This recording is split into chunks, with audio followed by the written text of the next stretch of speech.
Probably many of you in the room already know Oliver von Wersch, who has been very successful at Gruner & Jahr with his digital knowledge and competence. So since last year, he's an independent consultant, and he will not talk now in depth about e-privacy and the future of journalism and how the GDPR legislation will affect on the business you are all in. So now for the next half an hour, your presentation, and I'm more than happy to take your questions afterwards.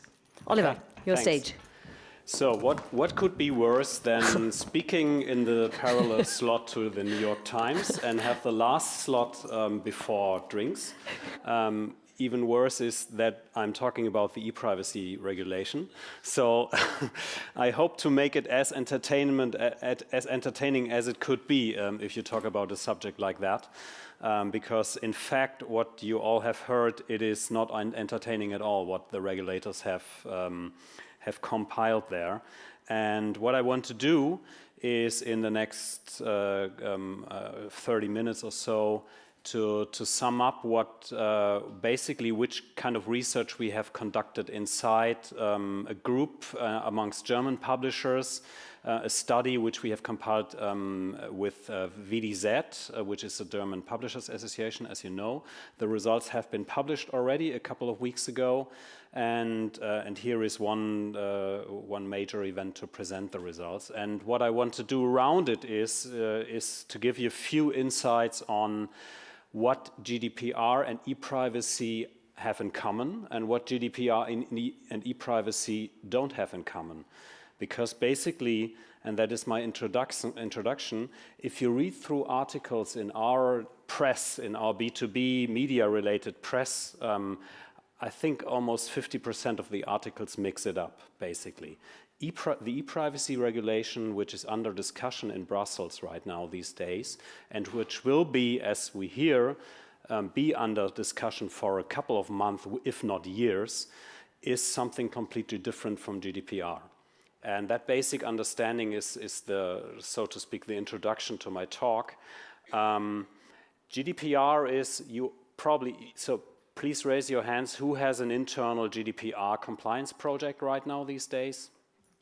So 80% of the companies, which is good for the 80%, and the 20% probably will identify the appropriate project setup, because GDPR is what will happen after 25th of May this year, which means it's a harmonization of the European data protection rules, which haven't been harmonized up to now, and which is a lot of homework to media owners and publishers, because you have to tidy up all your data agreements or the agreements with your technical suppliers, for example, with your ad servers, with your tracking suppliers. So there's a lot of homework to be done. And you have to be transparent towards the user what you are doing.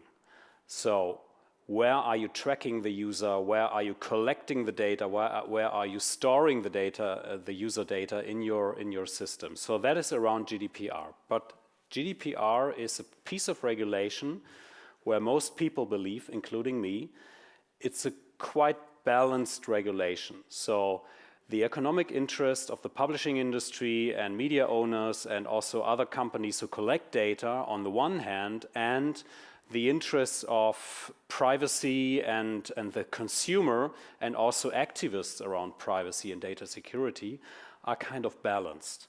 So you have a lot of documentation work to do as a publisher, but on the other hand, if you do all the documentation work, you can do, and also you find ways also to execute your business. E-privacy, the e-privacy regulation which we have on the table right now, is something completely different, because it will be one of the main, if not the main disruptor, and I mean negative disruptor, of digital ad sales business, and also almost other refinancing of content which we currently see on the web.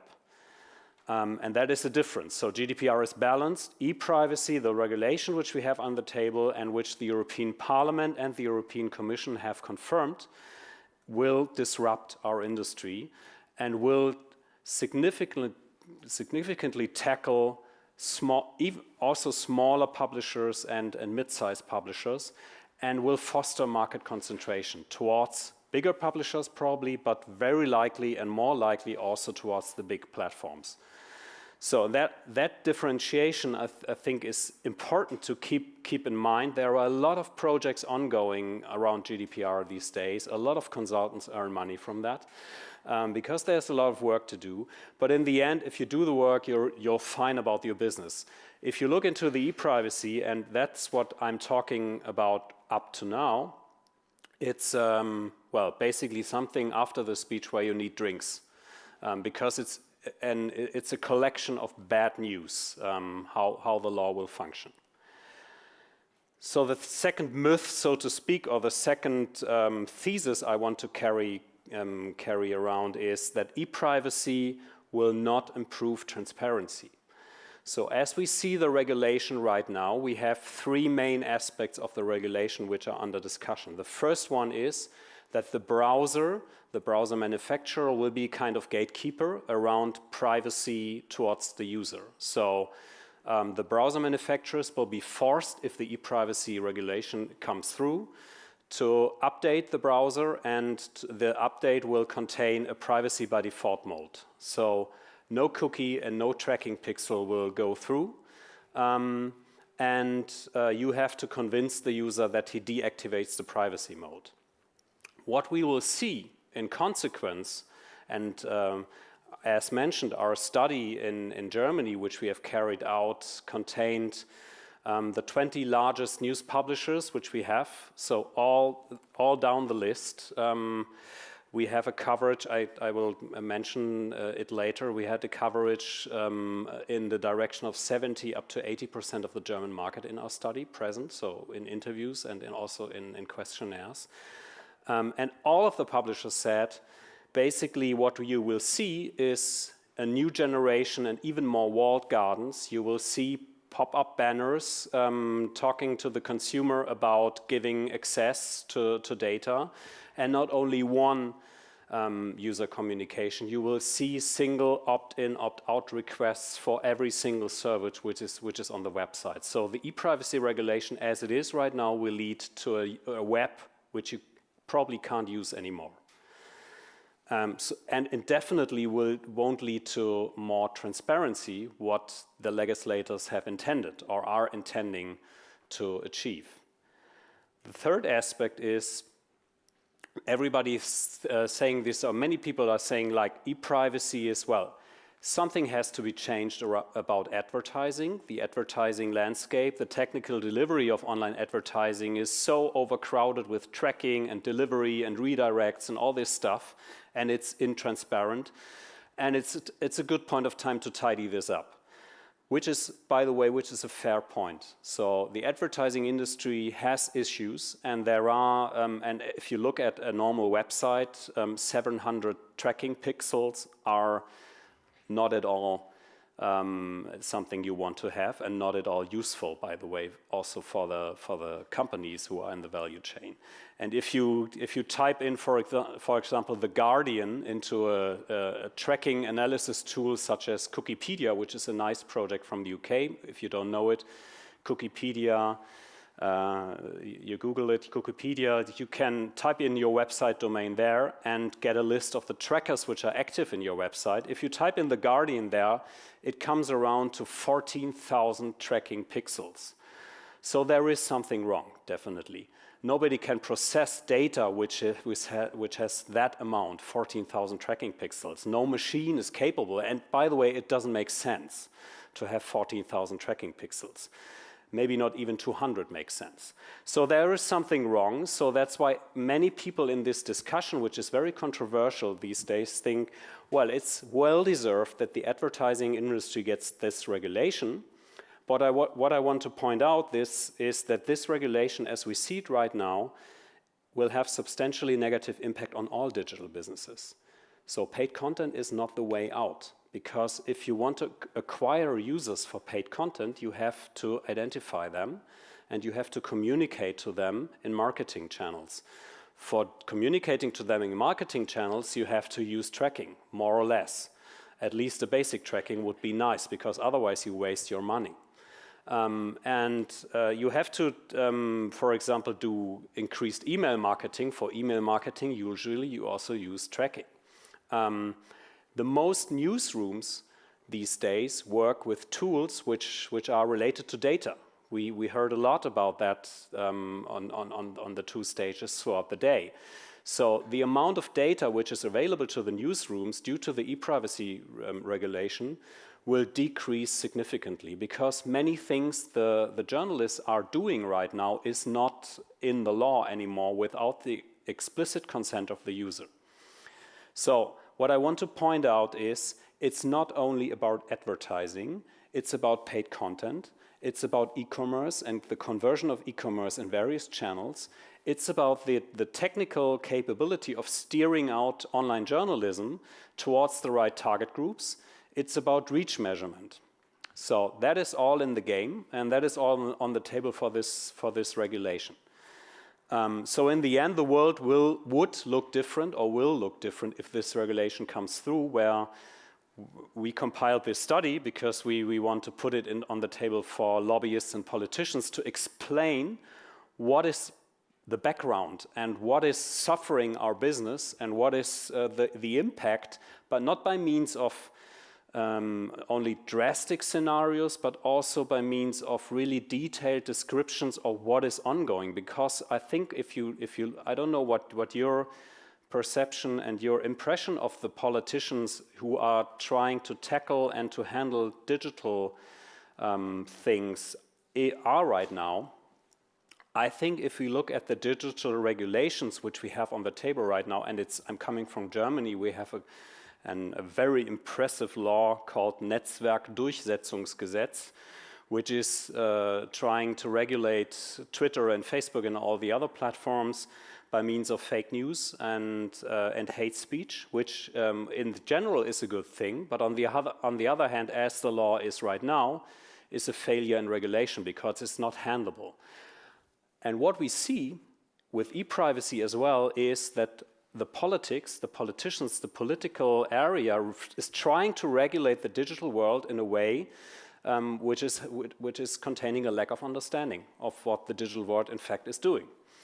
And this is one example. I think this is the prototype of examples that the politicians are trying to regulate something which they don't understand.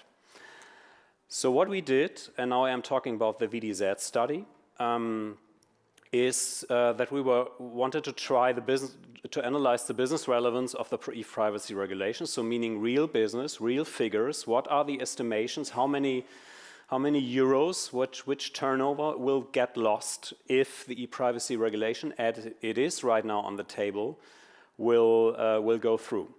So we did a survey. Our focus were the top 20 journalistic news websites in Germany. So from Bild, Spiegel, T-Online, all of them were in the study. We had a return rate of 86%. And along with that, we made a couple of expert interviews to design and describe the scenarios, which I will briefly explain to you from now on. So overall, 70% of the total reach of digital news websites in Germany were in the study. And this is meant to have a compilation of results which helps in lobbyism, which helps to explain how things would develop if the ePrivacy regulation gets through. And by the way, the report is downloadable in English and German on the VDZ website, so you can publicly access the results and use it in your own companies if you want. So first, the quantitative results, which are easy because we are talking about figures, and I can go through that very, very quickly. So overall, the companies we have asked were saying that 30% of the digital advertising revenue is at risk. If the ePrivacy regulation comes through as it is right now, we will see a loss of 30% revenue on the digital advertising domain for publishers. That is comparative to the figures from other studies. There are a couple of studies, some of them on EU level, probably also in other countries, a couple of others in Germany. So the 30% of revenue loss are more or less consensus in all those studies. And Our survey is based on a questionnaire aligned with expert interviews. There are other studies who just refer to expert interviews. But that seems to be a figure which is realistic from the business side. So 30% of the revenue is gone if the ePrivacy regulation comes through. It will be even worse for programmatic advertising. If you see how programmatic works right now, programmatic works related to data, right? It works related to data, to user data, or to data which is added to the ad impression through the technical value chain by another party. And for sure, if you don't have the consensus of the user for all those single steps, you will lose actually the focus of the campaign, and the campaign will get more and more irrelevant to the user. So that's why more than 30%. Another study which is currently underway says it will be probably above 60% of the programmatic revenue, which is at risk if the ePrivacy regulation comes through.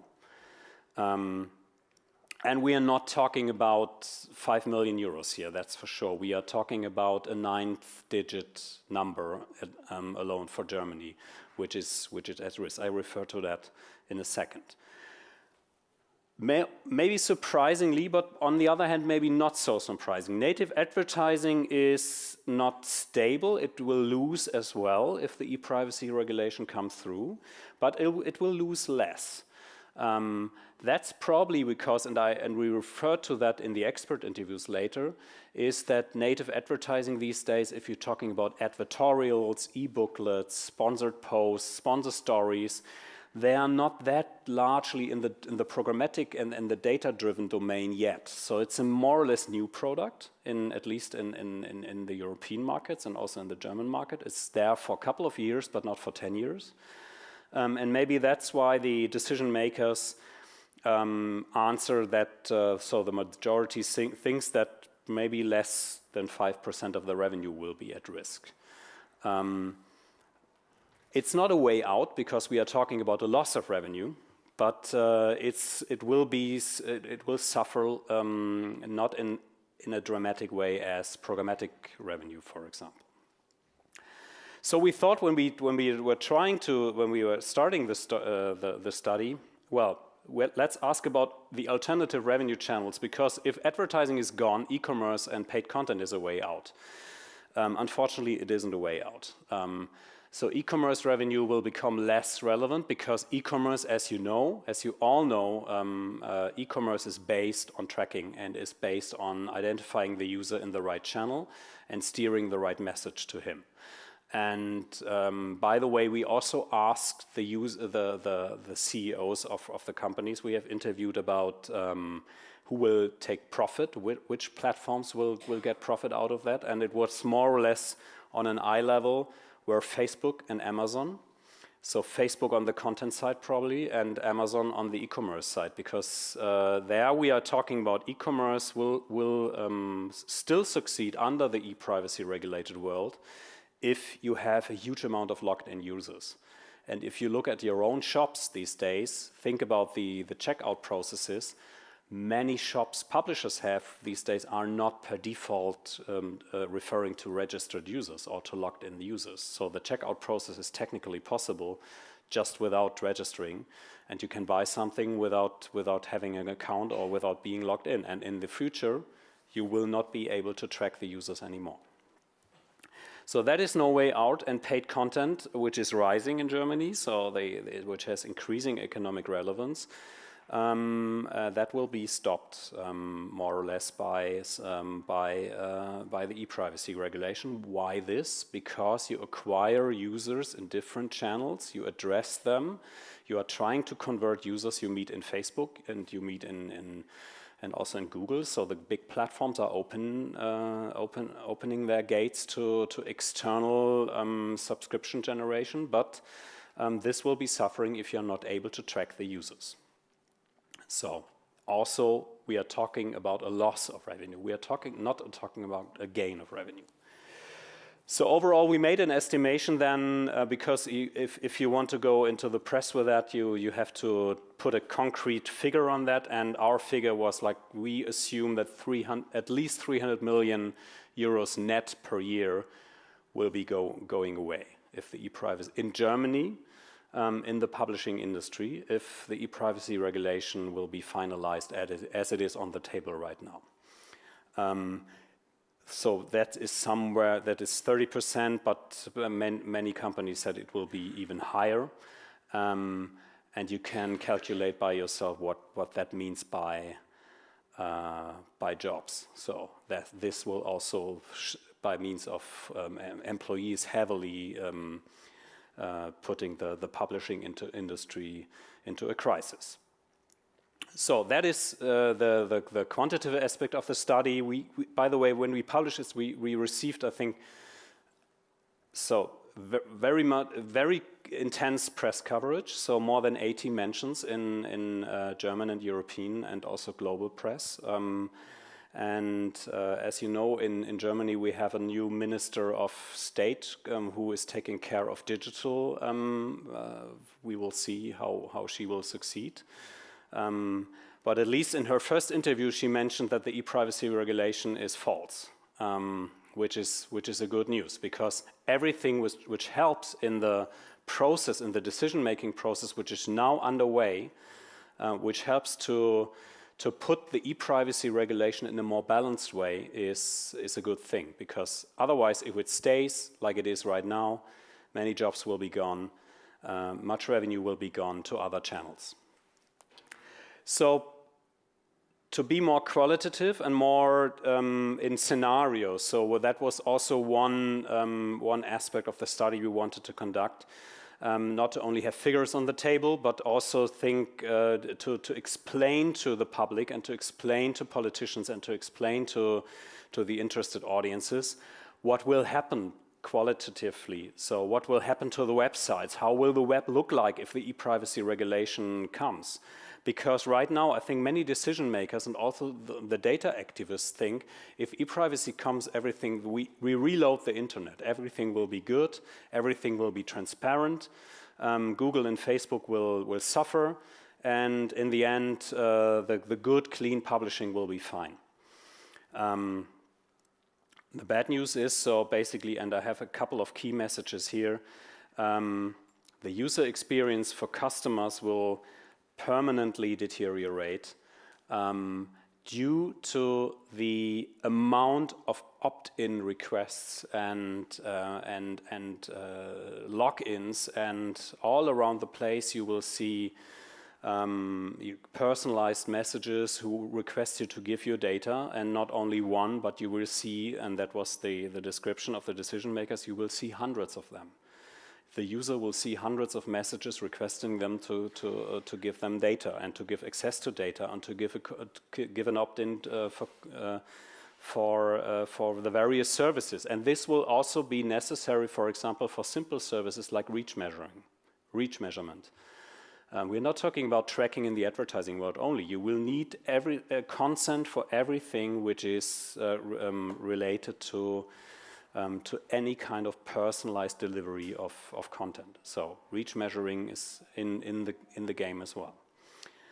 Second, and many of the people elaborated a lot of that content that now, and you can find also detailed feedback from the decision makers in the study results.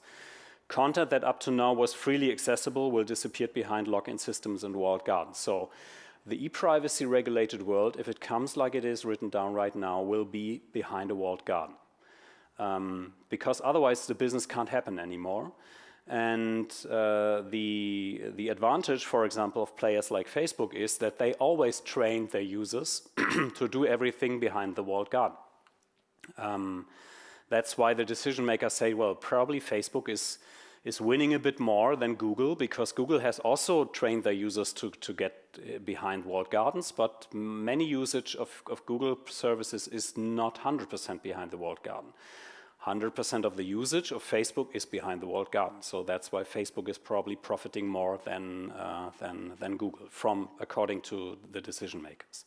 So there will be a new age of login systems and walled gardens, which users overall can't like, really.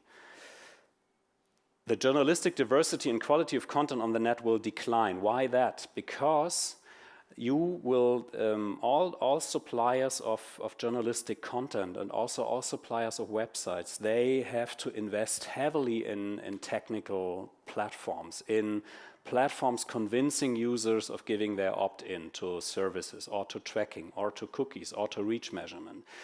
And many of the smaller publishers can't afford that. They have their 5 or 10 people's teams, and they can't put two people exclusively on just working on DMP solutions and logged in and single sign-on solutions, and that's why the market concentration will increase. The big ones can afford, and the big ones will profit from that amongst the publishers.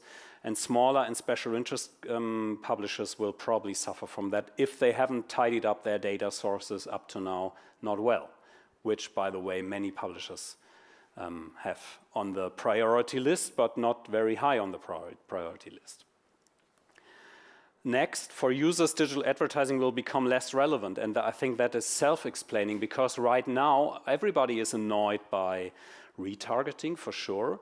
And if there is a way that retargeting one day gets away, or retargeting gets more intelligent, like if you have booked your flight, you won't be followed by banners saying that you should book your flight.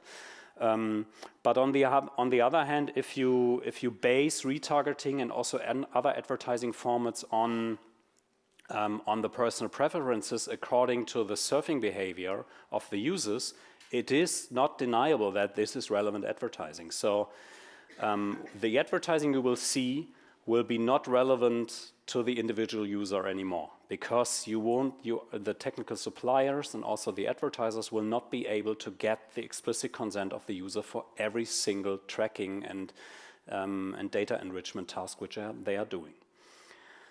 And the consequence will be that the advertising won't disappear, but the advertising will be even more intrusive.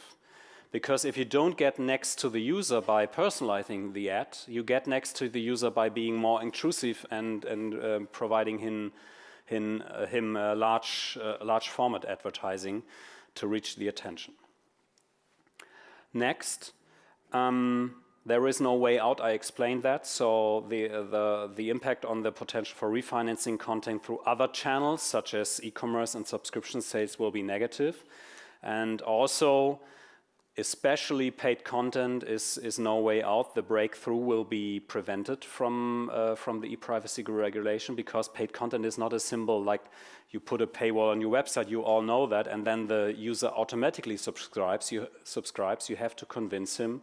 You have to identify him in the various channels and on the various touch points he has, and that requires data and knowledge and the processment of data. And if you don't have the data anymore, the conversion of paid content sales will decline massively. So what many of the decision makers said, almost all of them, is that the protection of personal data is essential. And also many of them said, well, basically we have to do something. We have to admit that this amount of tracking pixels, this amount of data processing, I have just mentioned The Guardian, but you can select many websites who do tracking in a way that is more, well, they do more than necessary technically. The regulation, on the other hand, will miss the mark, because if no tracking at all is possible and no cookies at all is possible, the ePrivacy-regulated world will become more irrelevant to the user.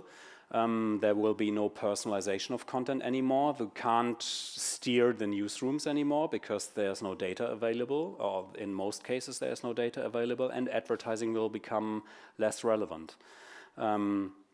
So what all the decision makers were expecting or were suggesting, in fact, and that is the next step of the discussion for sure, where we also help the market and the political discussion, is that this regulation should be as balanced as GDPR is. So basically, the economic interests and the user interests should be well balanced to achieve a world where journalism is still economically possible, and also technical, by the way.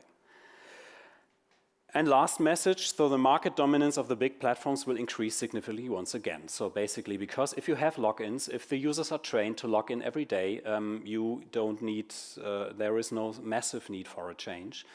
And you can say, well, we have to put our fingers on our own noses because we have never done that extensively. And many publishers don't have that extensive login base,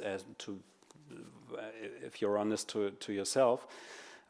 We were always looking at Facebook and Amazon and saying like, well, we hate them, or maybe we don't hate them all the time, and maybe sometimes we love them, but what they did especially well is that they trained their user base for logging in and just clicking through their newest version of the data protection agreement, which they had to do every like half a year or so. So basically, that is a competitive advantage in this e-privacy world. And it's the other way around than the regulators were expecting. I think the regulators were expecting that they regulate mainly the platforms. What they in fact will do with this regulation is regulate mainly the publishers who are outside the platforms. That was the basic feedback from the study. So what to do? Probably just to get drinks in 10 minutes, but what to do around this e-privacy thing. So on the one hand, there is a need for regulation. I think that is no question. If you look at the internet as it is right now, there's a huge amount of transparency of what is really ongoing. And especially in the ad industry, there's a lot of data generated which nobody uses. And GDPR, for example, which requests from you, from every single publishing company, to list a directory of technical suppliers, and you have to know probably very much in detail which tracking pixels are dropped through the ad slots of your website, and many publishers don't know that, by the way. That helps a lot in being compatible in the end to the e-privacy world, because it makes sense to generate transparency to the user. And on the other hand, it makes sense to have a more balanced regulation than it is right now. Because otherwise, as described, many of the businesses will go away and will significantly be harmed. So this balance is something which definitely, I think, is required from the industry point of view. And if you go into more details, the question is, beside that, so in a world where we say like the e-privacy regulation in the end will be maybe more balanced, there are signs from Brussels that they are discussing about that. The trilogue, the dialogue between the three European institutions is ongoing. I think this is a virulent discussion, so not much drops out, but it's still controversial. But what is not controversial, I think this e-privacy regulation won't go away completely. And what is upcoming from my point of view is that we see and we will see a new age of customer loyalty and user consent. So it will not be possible to carry on doing things like we did up to now without involving the user.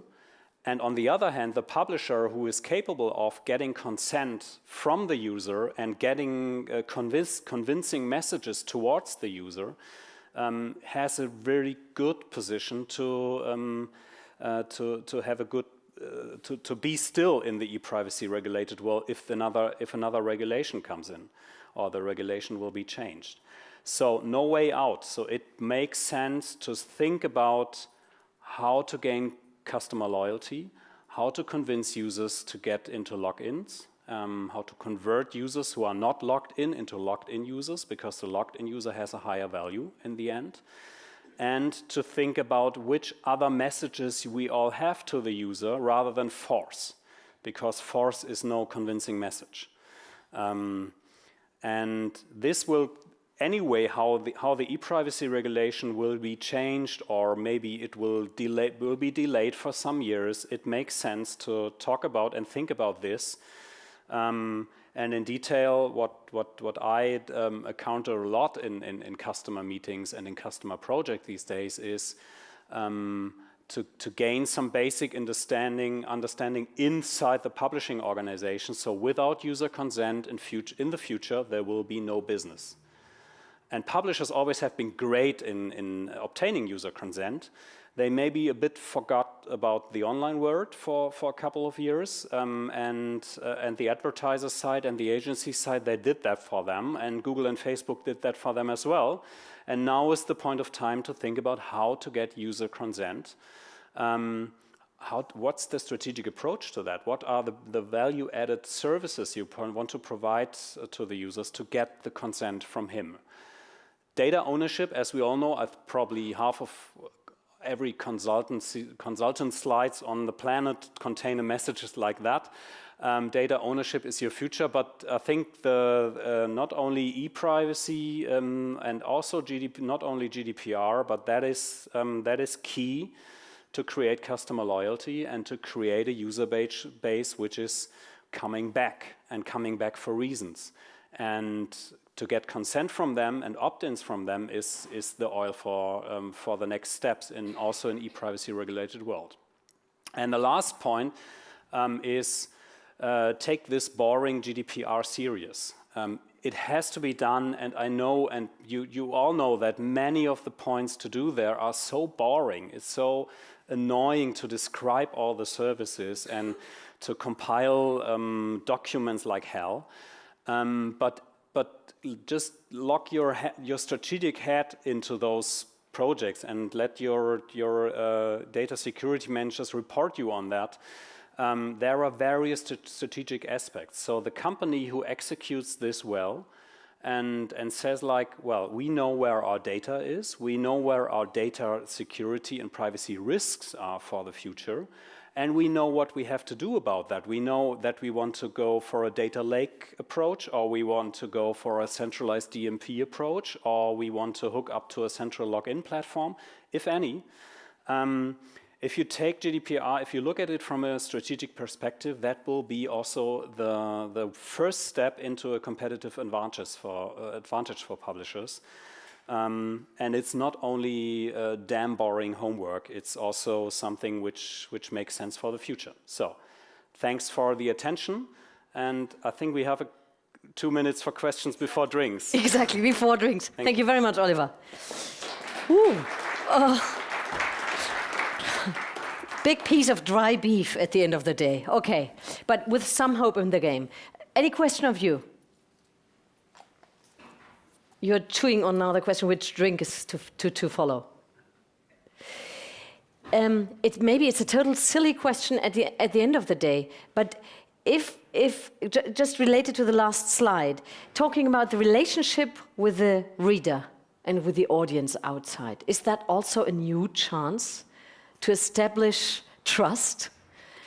And I think it's the basis of everything, right? So if you have loyal readers, and you have probably loyal users, and if you have loyal users, you have good chances to survive. And on the other hand, many publications probably have loyal users and loyal readers, but they forgot about activating them in the past. And now there's a missing link, which is which software do I use, which messages do I use, how do I get, for example, my editorial people in the game, because they can write. So I truly believe, and that's not ironic, that the editor-in-chief should be in charge of the data security policy on the website. Because if you are able to explain to the user transparently how things work, he will accept that. And as in ad blocking as well. Exactly, like, I was reminded of the whole discussion 3 years ago. Or 10% of the users will never accept them because they hate advertising and they hate tracking, and that's fine. That's fine for them. They can go elsewhere. But if you take this actively and go in communication mode rather than in just boredom mode, it's a different thing. Yeah, but it was really struck me also that you said for the small companies, it will be really a slippery slope to take that journey to the future. And talking about press diversity, etc. So how is this going to harm? So, okay, big question mark at the end of the day. Thank you very much for that. Oliver von Wersch.